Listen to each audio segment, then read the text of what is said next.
নমস্কার, নতুন বাংলা থেকে বলছি সন্ময় বন্দ্যোপাধ্যায়। ৩২,০০০-এর মামলাটা শেষ পর্যন্ত সুপ্রিম কোর্টে যাচ্ছে এবং সুপ্রিম কোর্টে আইনজীবী তরুণজ্যোতি তিওয়ারি গতকাল আমাদের জানিয়েও দিলেন যে এই মামলার রায়ের প্রেক্ষিতে দাঁড়িয়ে আমরা সিদ্ধান্ত নিয়েছি ইতিমধ্যে সুপ্রিম কোর্টে যাব এবং ডিসেম্বর মাসের মধ্যেই সুপ্রিম কোর্টে যাওয়া হবে। এবং স্বাভাবিকভাবে যে প্রশ্নগুলো উঠেছে আমি সে প্রশ্নগুলোর উত্তর আইনজীবী তরুণজ্যোতি তিওয়ারির কাছে খুঁজছিলাম। ১ নম্বর, মানবিক কারণে যদি এই রায়টাকে এস্টাবলিশ করা হয় তাহলে মানবিক কারণে ২৫,৭৫৩ জনের চাকরিটা ফিরে পাওয়া উচিত সুপ্রিম কোর্টের। তাহলে এই যে রায়টা দিয়েছিলেন প্রধান বিচারপতি, রায়টা দিয়েছিলেন, তার আগে কলকাতা হাইকোর্টের রায় ছিল, সেই রায়ের প্রেক্ষিতে তাহলে সুপ্রিম কোর্টও সেই মামলাটা ফিরিয়ে নিতে পারে, সে ২৫,৭৫৩ জনের চাকরিটা ফিরিয়ে দেওয়া উচিত। ঠিক একইভাবে ত্রিপুরায় যে ১০,০০০ জনের চাকরি চলে গিয়েছিল সেই এই লজিকেই তাহলে ত্রিপুরার চাকরিগুলো ফেরত পাওয়া উচিত। একইভাবে ঝাড়খণ্ডেও যাদের চাকরি চলে গেছে সুপ্রিম কোর্টে তাদের শেষ পর্যন্ত চাকরিটা ফিরে পাওয়া উচিত, যদি এই লজিকটা ঠিক হয়। স্বাভাবিকভাবে এই লজিককে নিয়েই প্রশ্ন নিয়ে আইনজীবী তরুণজ্যোতি তিওয়ারি তারা স্বাভাবিকভাবেই পর্যালোচনা শুরু করেছেন এবং এই ডিসেম্বরের ২-৩ সপ্তাহের মধ্যেই সুপ্রিম কোর্টে মামলা ফাইল হবে এবং সেই মামলায় শেষ পর্যন্ত বিচার্য হবে যে সুপ্রিম কোর্ট যে সিঙ্গেল বেঞ্চের রায় জাস্টিস গাঙ্গুলি যে রায়টা দিয়েছেন সেই রায়টাই থাকবে, না justice Tapabrata Chakraborty division bench যে লজিক দেখিয়ে সেই রায়টাকে রিজেক্ট করেছেন সেটা থাকবে।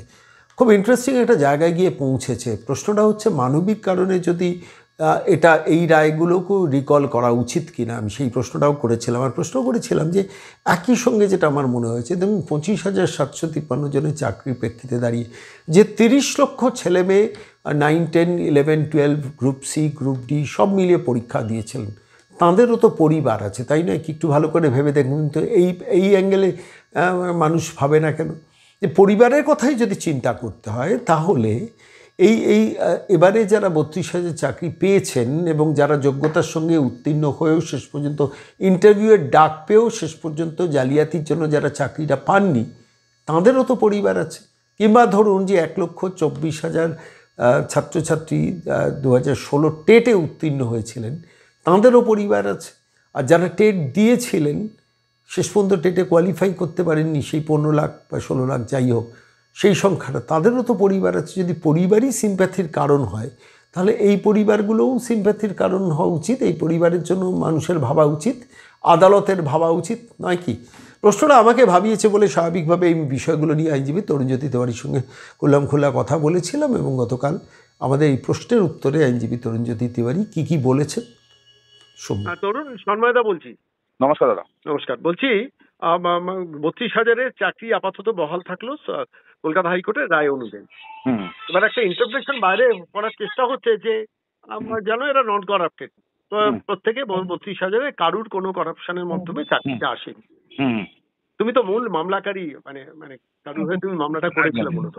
একদম এক্স্যাক্টলি মানে কোর্টের রায়ের প্রেক্ষিতে দাঁড়িয়ে এখনো ৩২,০০০ চাকরির মধ্যেও কতটা দুর্নীতি জড়িত আছে মানুষের জন্য একটু বলবে?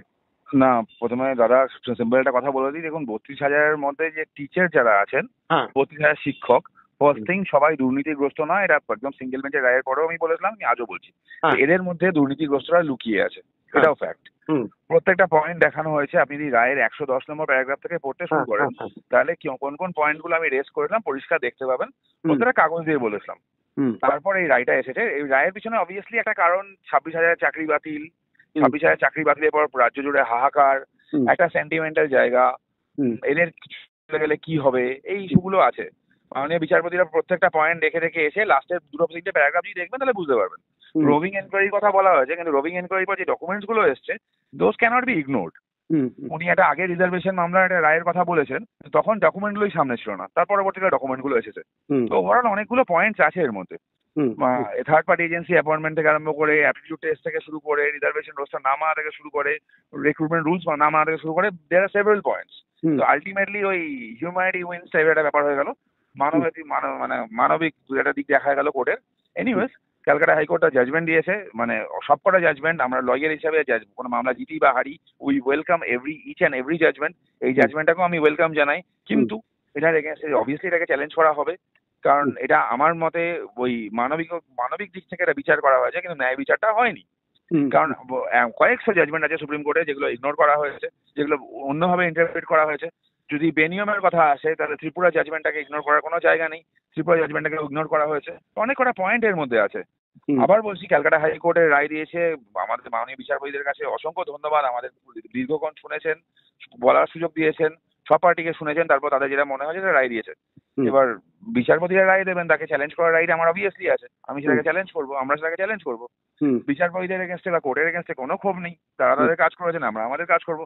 Ultimately supreme court will decide. আজকে যদি মামলার রায় যদি উল্টো হতো সময়টা, ধরুন এক্সাম্পল 32,000 ক্যান্সেল হয়ে যেত, তাহলে কি শেষ হয়ে যেত? হতো না, তাহলেও সেই সুপ্রিম কোর্ট যেত। তো আলটিমেটলি এই মামলাটা ডিসাইড হবে সুপ্রিম কোর্ট থেকেই। ঠিক ঠিক, মানে আলটিমেটলি সুপ্রিম কোর্টে তোমরা যাচ্ছ কবে? আলটিমেটলি খুব অ্যাজ আর্লি অ্যাজ পসিবল। মোটামুটি ডিসিশনটা নিয়ে নিয়েছে যে সুপ্রিম কোর্টে যাচ্ছে এটা নিয়ে? হ্যাঁ, মোটামুটি। মানে এই ডিসেম্বর মাসে, বছরের শেষের আগেই সুপ্রিম কোর্টে? আশা করছি। এটাই আমার লাস্ট একটা প্রশ্ন। 25,753 জনের যে চাকরি গেছে, সেখানেও তো আমার তো সেটাই তো গল্প কথা। যদি এই লজিকই থাকে, এই লজিকে তো ওই চাকরি বাতিলও ঠিক না। ঠিক, এই লজিকে ওই চাকরিগুলো তো আমার মনে হয় ওই সুপ্রিম কোর্টের রায়টাও ভুল হয়েছে। আমার মনে হয় অবিলম্বে তাদের চাকরি ফিরিয়ে দেওয়া উচিত, কারণ পরিবার তো তাদেরও আছে। আবার আমার অন্য মনে হচ্ছে যারা চাকরিটা পায়নি, যাদের চাকরিগুলো বিক্রি হলো বা বেনিয়মের ফলে যারা চাকরিটা পেলো না, তাদেরও তো পরিবার আছে, তাদের পরিবারের কথা কে কোনোদিন ভাবে না কেন? ঠিক ঠিক, মানে আলটিমেটলি এই মানে প্রাইমারি স্কুলের এই রায়ের প্রেক্ষিতে দাঁড়িয়ে তো তাহলে সুপ্রিম কোর্টেরও রায়টা ফিরিয়ে নেওয়া উচিত। 25,000 খালি এটা না, তারও আগে থেকে শুরু করা উচিত। ত্রিপুরাটা ফেরত নেওয়া উচিত, ঝাড়খণ্ডেরটা ফেরত নেওয়া উচিত, কারণ একাধিক মামলা আছে, সেগুলো ফেরত নেওয়া উচিত। ঠিক ঠিক ঠিক। অনেক ধন্যবাদ তরুণ, অনেক ধন্যবাদ।